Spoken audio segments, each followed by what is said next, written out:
Um, I didn't really expect that result. I was always a bit weary. I've said to you guys that even against Brentford, defense was not what I'm worried about. It's more the attack where we have no answers. And today, defensively, we got outdone by proper quality. Karim Benzema absolutely tore us a new one, ladies and gentlemen.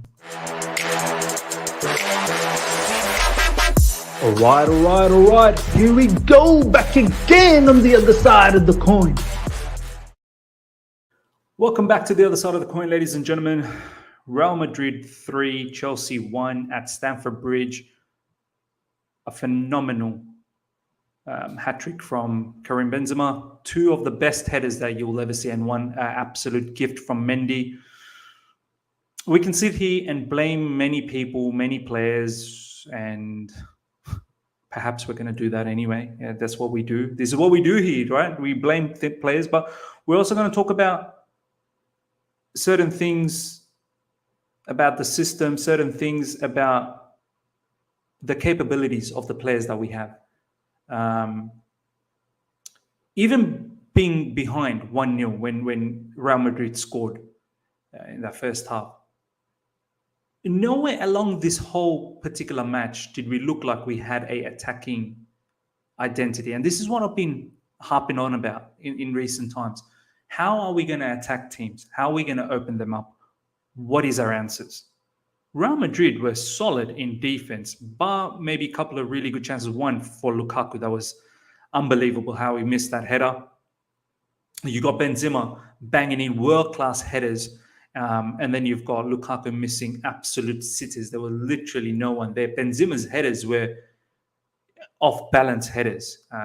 One fantastic cross from Vinicius Jr., another one really good cross from Modric, but both of them, not once was he in acres of space and he had all the time in his hand. They were classic world-class finishes. And then you have Lukaku. But it's not about Lukaku. It's not about Lukaku. It's not about many of the other players that didn't show up. For example, Christian Pulisic, he wasn't even in the game. I literally got to see Christian Pulisic when he was getting substituted up, when he was running to be subbed off. That's when I was like, whoa, he actually was playing. Mason Mount was another one besides that really good shot in the second half. I have to be honest, Mason this season, not one bit has he developed. And, that goes same with Timo Werner, who didn't even participate in this match, but, he hasn't done well this entire season. Hakim Ziyech, bits and pieces. And this is the question that I want to ask each and every one of you guys. How can you have the entire attacking players not perform well? How? Ziyech, bits and pieces, he's been good this season. There's only one player that has been putting on some performances in a stretch now, and that's Kai Havertz. Besides Kai Havertz, Callum Hudson-Odoi, I know he hasn't participated in this game, he's injured, hasn't been good this season. Hakim Ziyech, bits and pieces. He's got injured, now he's come back from injury, and he's not looked that great from coming back from injury. And he's got a history of that. It takes time for him to build up. Christian Pulisic was okay-ish, was putting on some consistency, but this game, absolute clanger. Mason Mount hasn't been good for a while. Our midfielders, N'Golo Kante, this particular game, and in recent games as well, he's looked strange. Not many people want to talk about N'Golo Kante. Kovacic doesn't even get to start. He's probably the one midfielder that looks to play progressive passes. So we do need to, in this particular area, need to talk about the system. How is it possible none of our strikers do well? None of our wingers do well? None of our midfielders? Do we have the individuals to play the kind of football that we want to play? Three at the back. You guys complain, we should never play four at the back. It's not the four at the back or the three at the back. It's about having an identity of how you want to defend. If you look at it today, right? If you actually break this down, we had at times Christensen, Silva were really the two center backs, and Rudiger was really stretched out on the left side, and Aspie was further up, right? And then Reece James was a little bit sort of more closer in midfield. So you can potentially say that was a back four, really, because Aspie was more in midfield. That's why Rudy was so far left, more like a left back. So within the game, we do change from 3 to a 4 to we play around. It's not that. It's just how do we want to combat? It's about having that numerical advantage in midfield.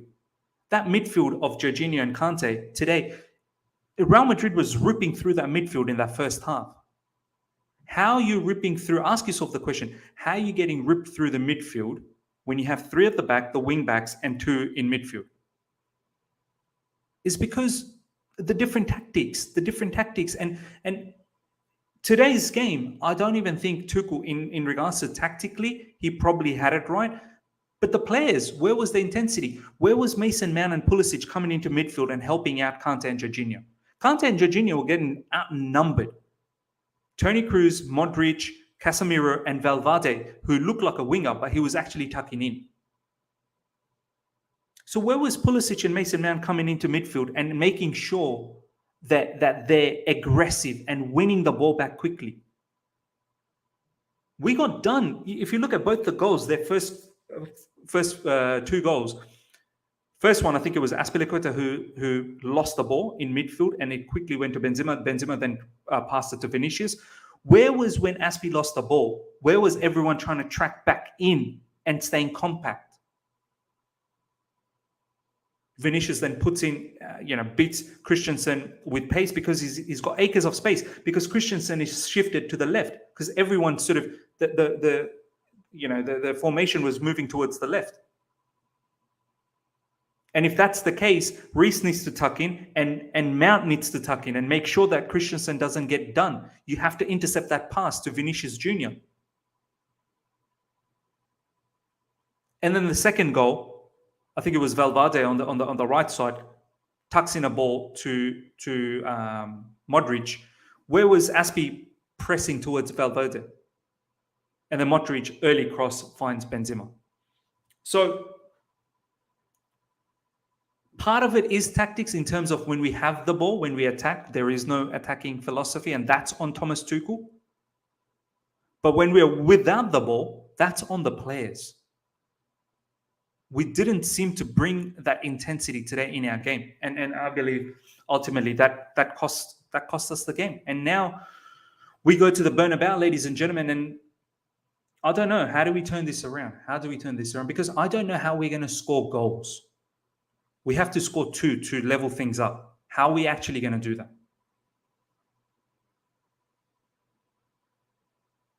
This has been the issue for a very, very long time. And it's not good enough to sit here. And this is now my criticism towards Thomas Tuchel as well, that it's not good enough to just sit here and say, well, Chilwell's injured, so pack up your bags and let's wrap up the season. No, you have to find ways, man. You have to find ways. It's about how, with the ball and without the ball. Today, with the ball, clueless. We were nowhere near with the ball. When we had possession, I think something around 62% possession, we did not penetrate. We have to ask a lot more questions. The one time we asked the question with Jorginho, nice fine assist, early cross, Kai Havertz in between the defense. That's what asking the question is about. Crossing, early crosses, penetration. We love to just dilly-dally the ball around, move it backwards. So with the ball, that's on Thomas Tuchel. Without the ball, that's on the players. Without the ball, some of these players, they didn't show the same intensity. That's not tactics. Tactically, I think Thomas Tuchel knew what he was doing without the ball, but the players weren't on the page. And then you have individual errors like Mendy, and then the game just becomes unbelievable. And you know what? Mendy has been a bit weird. Yeah, this season, there's been some few unbelievable mistakes from him. I know there's been some classic saves as well. Liverpool Carabao Cup. But against Brentford as well, last game, he looked dodgy with the ball at times, distribution-wise. And today, that was just suicide, what he did. When you know Karim Benzema, what he did to Donnarumma as well last game. Some of these players, they I don't know what, like they've not come out of second gear this entire season. Like you see a player like Kai Havertz who's taken his game to a different level. And once again, he was a beast for us. But then you see players like Mason Mount, Christian Pulisic. When are you going to take your game to the next level? You're always sort of playing one good game, then not playing a few not so good games. Mount, especially, he has not been good this entire season except for Norwich. Pulisic in recent time has been good, but consistency. Big stage today, he needed to deliver. He needed to show a lot more grit, needed to show a lot more running, help out in midfield. You can't just have Kante and Jorginho just do everything in midfield when they'll have Casemiro, Modric, you know, Tony Cruz and Valverde dropping in. You need help.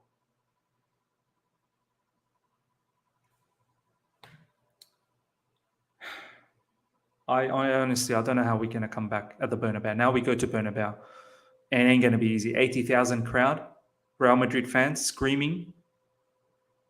I'm just worried how we're going to score goals. How are we going to score goals?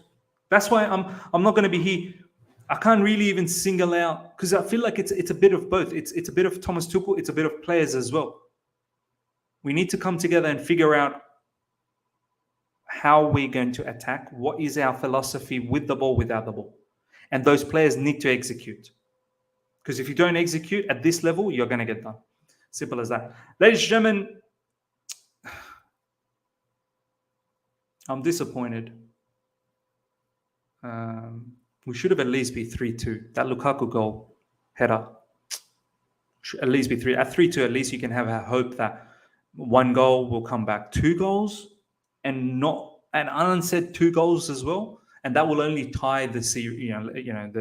The it'll just tie the draw. Yeah. Let me know, guys. Let me know how you feel. I'll catch you guys soon. Take care. See ya.